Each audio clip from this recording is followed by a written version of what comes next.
네, 국제투자 11주차 2교시 강의를 시작하겠습니다.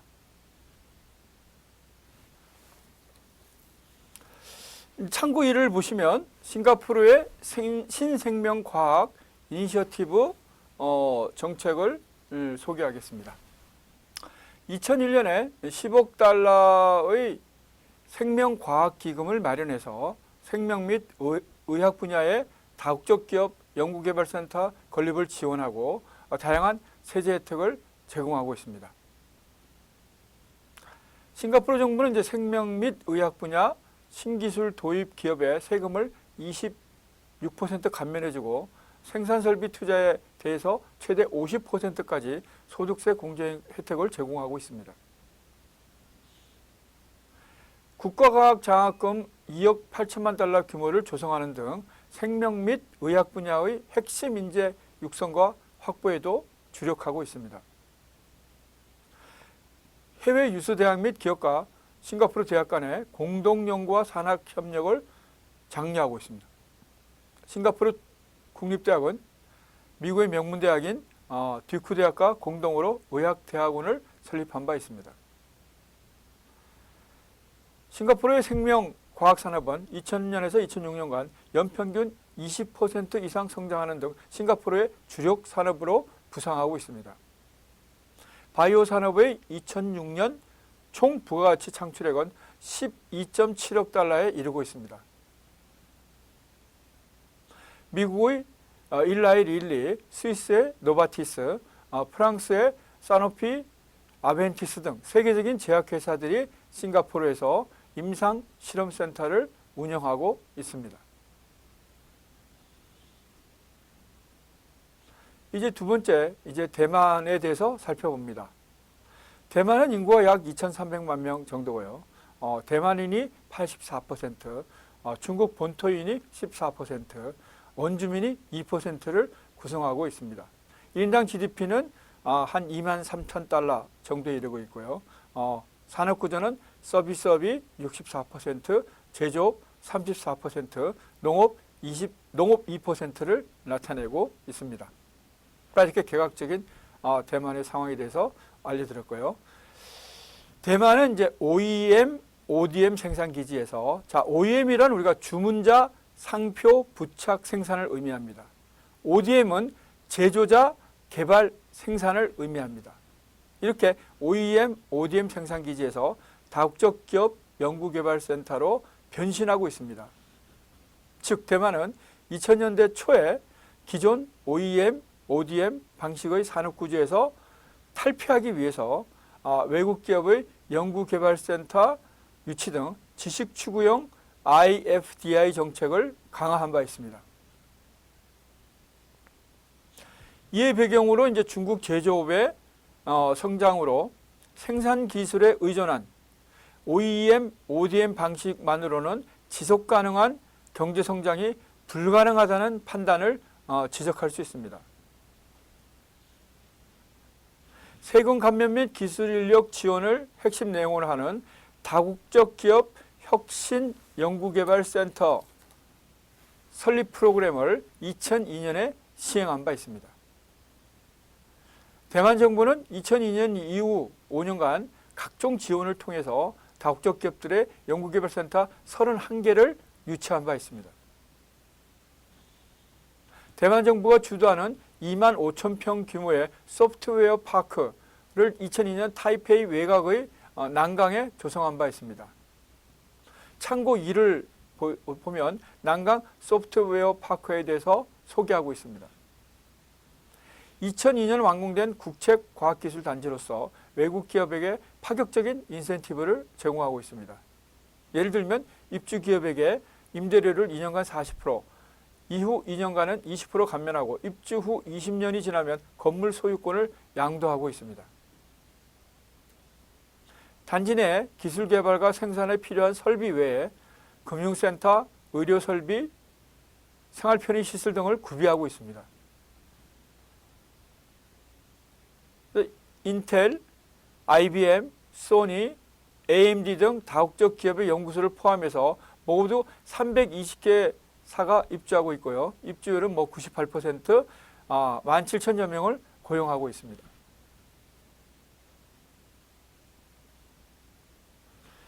자, 이제 세 번째 일본의 사례에 대해서 먼저 살펴봅니다. 일본은 이제 인구는 한 1억 3천만 명 정도고요. 1인당 GDP는 한 3만 5천 달러에서 7천 달러 요 사이를 왔다 갔다 하고 있습니다. 산업구조는 서비스업이 72%, 제조업이 27%, 농업이 1%서 전형적인 선진국의 산업구조를 나타내고 있다고 할 수 있죠.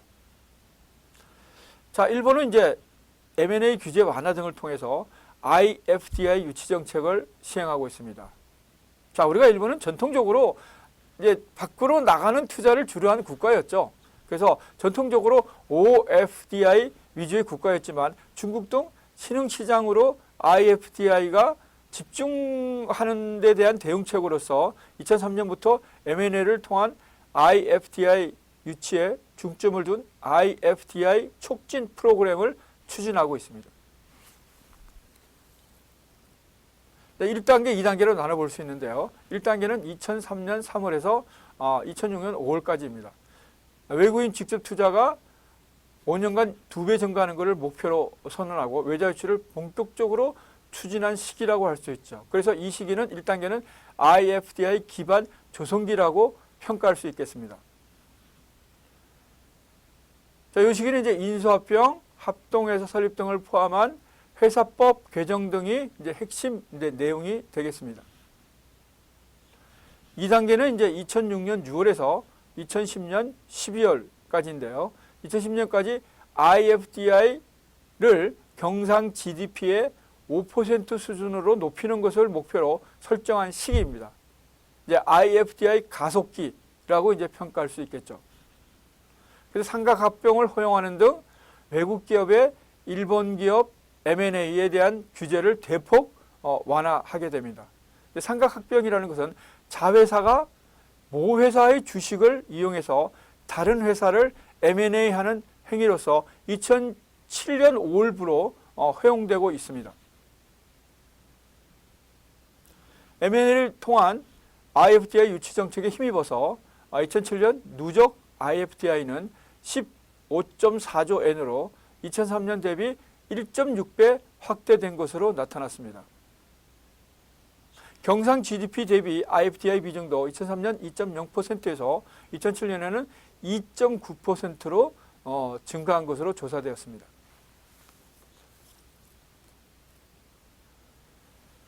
자, 이제 2절은 유럽의 이제 강소국에 대해서 살펴봅니다. 여기는 이제 세 나라를 이제 살펴보게 되죠. 첫 번째 이제 스웨덴입니다. 스웨덴은 인구가 약 990만 명 정도로서 1000만 명의 1000만 명 내외를 보이고 있죠. 산업 구조는 서비스업이 65%, 제조업이 33%, 농업이 2%를 나타내고 있고요. 1인당 GDP는 약 5만 달러에서 5만 1000달러 정도를 이제 보이고 있습니다. 스웨덴은 이제 혁신형 산업 클러스터를 통한 IFDI를 유치하고 있습니다. 고임금, 고세율 등 불리한 투자 여건임에도 불구하고 첨단 기술 업종의 FDI를 유치하는 데 성공하고 있습니다. 잘 아시는 바와 같이 스웨덴의 인건비가 대표적으로 높은 그런 나라죠. 스웨덴의 인건비는 동유럽하고 비교하면 무려 평균 인건비가 6배에 이르고 있고 외자 유치를 위한 파격적인 인센티브도 우리가 앞에서 본 아시아 국가 특히 이제 싱가포르와 대만은 파격적인 인센티브를 제공했지만 여기 조사된 중국도 역시 마찬가지로 엄청난 초기에 개혁 개방할 때 엄청난 그런 파격적인 인센티브를 제공하면서 외투 기업들을 유치한 바 있죠. 근데 이 스웨덴 같은 경우는 파격적인 인센티브도 부재한 상황이죠. 오히려 이 법인세를 보면 상당히 이제 높은 편에 들어가는 국가입니다. 법인세는 2007년 기준 보면 28%로 헝가리의 16%, 폴란드 19%, 체코 21%, 이제 동유럽 국가들보다 월등히 높은 수준을 나타내고 있다고 평가할 수 있습니다. 이러한 불리한 여건에도 불구하고 임금이 이제 월등히 높죠. 법인세도 높죠. 그래서 이야말로 이런 상당히 이제 불리한 여건에도 불구하고 미국의 IBM, 미국의 제넨텍, 인도의 바라트포지, 독일의 BMW 등 다수의 이제 다국적 기업들이 정보통신, 생명공학, 자동차 및 차량 안전 시스템 등 다양한 분야에 적극적으로 투자하고 있습니다. 자, 이 같은 스웨덴의 IFDI 성공 요인은 글로벌 경쟁력을 갖춘 산업 클러스터의 존재라고 할 수 있겠죠. 자, 스톡홀름 북서부에 소재한 키스타 사이언스 시티는 실리콘밸리에 의해서 세계 2위의 IT 및 멀티미디어 클러스터로 평가되고 있습니다. 약 700개사의 입주 기업 중 40%가 외국계 기업이고요. 세계 초인류의 GSM 무선 통신 기술 등 350여 종의 핵심 기술을 보유하고 있습니다. 이외에도 이제 바이오 부분의 웁살라, 자동차 부분의 예테보리, 식품공학의 말메 등 다양한 산업을 주도하고 지원하는 혁신형 산업 클러스터가 활약하고 있습니다. 이러한 혁신형 산업 클러스터에 진출한 인류 기업들의 첨단 기술 개발이 상업화로 이어지고 결국 관련 기업들이 추가 입주하게 되는 이러한 선순환 구조가 형성되고 있습니다. 자, 우리가 이제 보면 산업 클러스터의 대체적인 그 형태는 우리가 한번 간단하게 지적하면요. 일단 대학이 있죠. 그죠? 그 다음에 기업이 있고 연구소가 있습니다. 요 세 가지가 이제 이 R&D와 관련해서 핵심적인 주체죠. 주로 대학은 이제 기초과학에 대한 R&D를 하죠. 뭐 화학, 물리, 수학 등. 그 다음에 기업은 이제 이걸 상품화하는 것이죠. 그죠? 대학이나 연구소에서 개발한 이런 기초과학적인 거를 이제 상품화하는 것이고. 자, 연구소는 대학보다는 보다 특화된 분야의 R&D를 한다고 보시면 됩니다. 대학은 좀 더 광범위한 분야의 R&D, 연구소는 좀 더 특화된 부분의 R&D. 이렇게 이제 좀 대학이나 연구소에서 나온 R&D의 성과를 기업은 그걸 이제 상품화시키는 그런 역할을 하게 되죠. 이게 이제 대표적인 산업 클러스터에 여기에 이제 여러 가지 행정적인 조치들을 또 서비스하는 이런 것들이 얼마나 이제 유기적으로 경쟁력 있게 연계되어 있는가가 결국 산업 클러스터의 경쟁력인데 이것이 바로 이제 스웨덴의 경우에는 뭐 여러 가지 불리한 여건에도 불구하고 잘 갖추어져 있다는 그런 얘기입니다.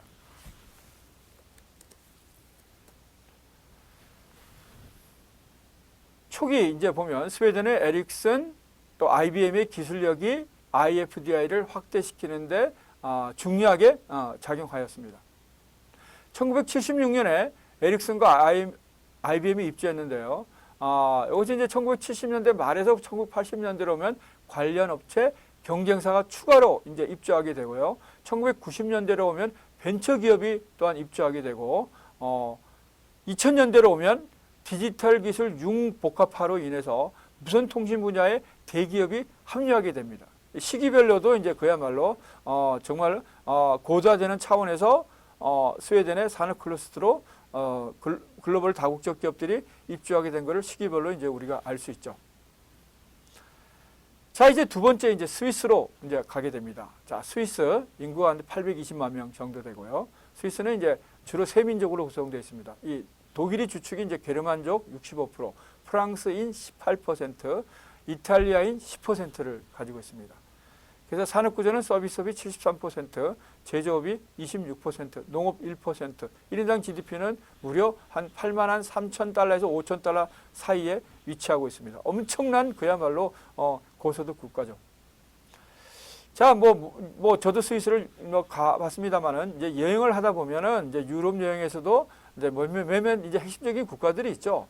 이제 보면은 서부 지역으로 보면은 이제 뭐 프랑스, 이탈리아, 남부는 이제 스페인, 뭐 포르투갈 이렇게 되겠고 중부 지역으로 보면 독일, 뭐 오스트리아, 스위스, 뭐 이런 나라들이 이제 또 이제 대표적이라고 볼 수 있겠죠. 자, 스위스를 보면은 우리가 그냥 낭만적인 것을 많이 생각하게 되죠. 알프스 산맥이 주로 위치하면서 그야말로 낙농적인 그야말로 뭐 이 그림 엽서에나 나오는 그런 아름다운 풍경들로 생각하지만 스위스는 이게 잘 이게 구비되어 있는 대표적인 국가입니다. 이 조그만 나라가 또 영세 중립국이죠. 그래서 그걸 선언하면서 가지고 있는 이 장점들을 뭐 제가 아까 민족 구성을 얘기했습니다만은 게르만족, 프랑스인, 이탈리아인 이 세 민족이 구성되어 있잖아요. 이 구성되어 있는 세 민족의 장점들이 그대로 다 녹아져 있다고 보는 것이 스위스라고 보면 됩니다. 게르만족의 그 합리성, 그 정밀함 이런 것들이 이제 스위스의 이제 기계 공업 이런 거 또 대표적으로 이제 스위스 하면은 또 시계 산업이 생각나지 않습니까? 고급 시계. 그 다음에 이제 이 프랑스가 가지고 있는 이 게르만족과 이탈리아의 한 중도적인 입장이 되죠. 프랑스가 가지고 있는 그 제약이라든가 이런 분야. 그 다음에 이탈리아인들의 그 섬세한 디자인 능력 이런 것들이 이제 그야말로 다 뭉뚱그려져서 총체적으로 스위스를 구성하고 있다고 보면 됩니다. 자, 이제 결국은 스위스도 역시 바이오 클러스터가 IFDI를 활성화시키는 데 크게 기여했는데요. 화학, 제약, 정밀기계 분야의 산업 경쟁력을 기반으로 해서 1990년대 초부터 바이오 산업을 주력 산업으로 육성하였습니다. 97년에 매드테크 이니셔티브 프로그램을 통해서 유전과학 연구를 적극적으로 이제 지원한 바 있습니다. 스위스 정부는 이제 2003년까지 연방 예산 4,600만 달러를 포함해서 총 1억 1,000만 달러의 자금을 150개 이상의 연구개발 프로젝트에 투자한 바 있습니다. 1994년부터 스위스 바이오테크놀로지 중점 육성 프로그램, 영어로 말하면 이제 스위스 프라이오리티 프로그램, 바이오테크놀로지인데요. 이걸 통해서 생명공학, 제약 등의 연구개발 프로젝트를 적극적으로 지원하였습니다. 그 결과 현재 스위스의 바이오 기술 수준은 유럽 내에서 1, 2위권을 이제 나타내고 있습니다.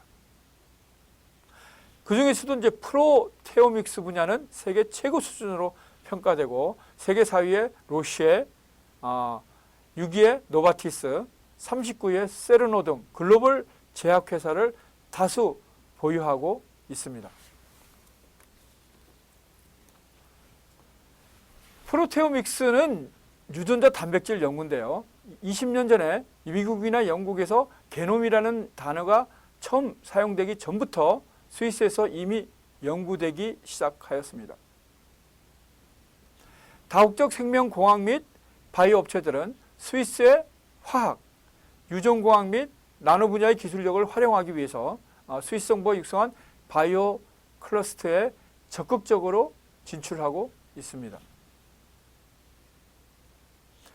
이 클러스터마다 이제 산학 활동이 활성화되어서 제약, 바이오, 의료기기, 제조사 등이 대학 및 병원과의 공동 연구를 통해서 상품 개발이 이루어지고 있습니다. 대표적인 이제 바이오 클러스터로서 보면 이제 바젤에 소재한 바이오 벨리, 제네바에 소재한 바이오 알프스, 티치노에 소재한 바이오 폴로, 취리에 소재한 취리 광역권 등을 지적할 수 있겠습니다. 바이오 벨리의 경우에는 600개 입주업체 중에서 40%가 외국계 기업으로 구성되어 있습니다. 생명공학, 제약, 의료 분야를 중심으로 외국 기업의 진출이 증가하면서 2007년 IFDI 누계 규모는 2000년 대비 무려 3.2배 급증하였습니다. 자, 이제 본장의 이제 마지막 부분인 아일랜드에 대해서 살펴보게 되겠습니다. 아일랜드는 인구가 한 460만 명 정도고요. 서비스업이 73%, 제조업이 25%, 농업이 2%를 차지하고 있습니다. 1인당 GDP는 약 5만 2천 달러 내외를 기록하고 있습니다. 아일랜드는 외국인 직접 투자 증가를 통해서 경제 성장을 이루한 대표적인 국가로서 평가할 수 있습니다. 첫 번째는 이제 외국인 직접 투자 확대 부분인데요. 외국인 직접 투자가 이제 증가되는데 선진국 유럽 국가 중에서 FDI 비중이 여전히 이제 가장 높은 국가 중 하나입니다. 경제협력기구 OECD 국가 중에서 벨기에를 제외하고 가장 높은 GDP에서 인워드 FDI가 차지하는 비중을 나타내고 있습니다. 2006년의 경우 벨기에는 153.2%, 아일랜드는 81.2%를 기록한 바 있습니다. 하이테크 산업을 중심으로 즉 전자, 의료, 금융 등 이런 하이테크 산업을 중심으로 결국 FDI를 유치하고 있는데요.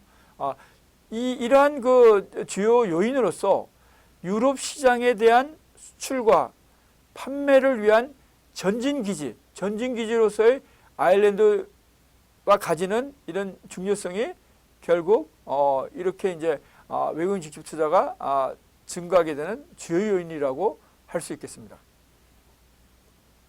즉 다시 얘기하면 아일랜드에 대한 투자는 이러한 지리적인 요인, 즉 유럽연합에 대한 접근성이 매우 중요한 요인으로 작용한다는 것이죠. 이러한 외국인 직접 투자가 아일랜드에 미치는 경제적인 효과는 결국은 한 세 가지로 볼 수 있겠습니다. 이러한 FTI 유치로 인한 투자 확대로 귀결되는 것이 결국 고용을 증가시키고, 고용이 증가된다면 결국 실업이 감소되게 되겠죠. 이러한 측면. 두 번째는 법인 세수 및 기타 조세 수입의 증가, 국가 재정에 이제 기여한다는 것이죠. 그다음에 세 번째는 다국적 기업의 새로운 상품 출시로 인한 그 파급 효과. 이거는 뭐 아일랜드인의 결국 이제 뭐 복지로 이어지게 되겠죠. 1990년대 아일랜드로 유입된 FDI는 아일랜드 경제 성장을 실질적으로 주도하는 역할을 수행했는데요. 메카티에 따르면 이제 아일랜드 제조업에 대한 FDI 유입 1993년에서 97년 이 기간 중에 영국 경제 성장을 연평균 2.25% 증가시키는 효과를 발생시켰다고 지적한 바 있습니다. 물론 일부에서는 외국인 직접 투자가 증가한 반면에 아일랜드 전통 기업과의 상호작용이 결여됨으로 인해서 결국 FDI 국내 경제에는 파급 효과의 이런 미약하다는 이런 일부 결국 FDI에 대한 비판론이 제기되고도 있습니다. 그러나 이제 전체적으로 볼 때는 우리가 시각에서는 이러한 FDI가 결국 아일랜드의 경제 성장에 결정적인 요인을 했다는 것은 뭐 부인할 수 없는 그런 상황인 것입니다. 외국인 직접투자 확대 요인은 이제 네 가지로서 정리를 했는데요.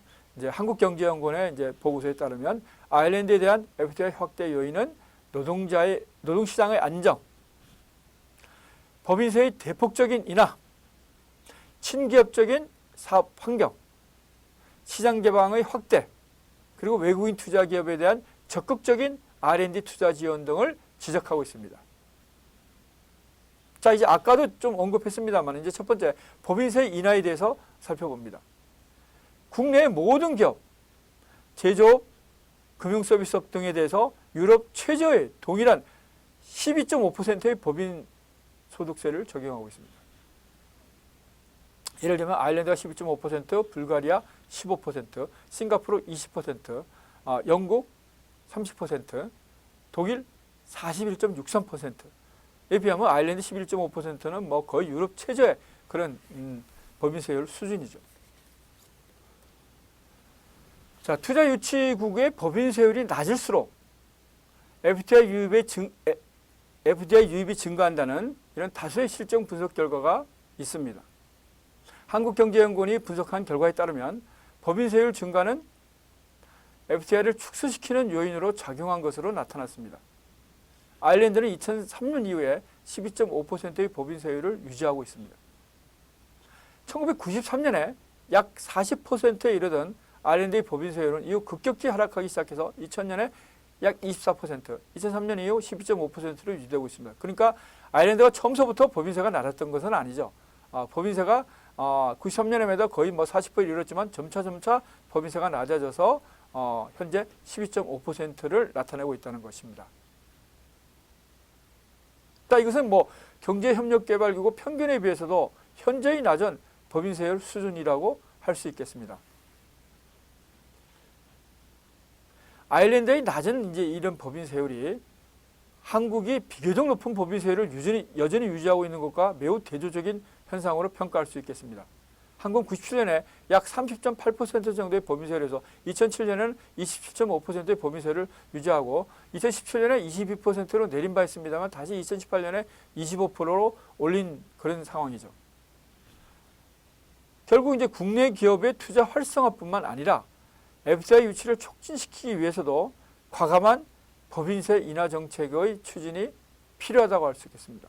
참고로 미국은 2017년 35%였지만 2018년에는 20%로 인하한 바 있습니다. 이제 트럼프 행정부가 들어오면서 결국 이제 국내 경제를 활성화시키고 외국에 나가 있는 미국 기업들을 자국 내로 유턴시키기 위해서 취한 여러 조치 중에 하나라고 할 수 있겠죠. 2교시 강의는 여기서 마치겠습니다. 3교시 때 보도록 하겠습니다.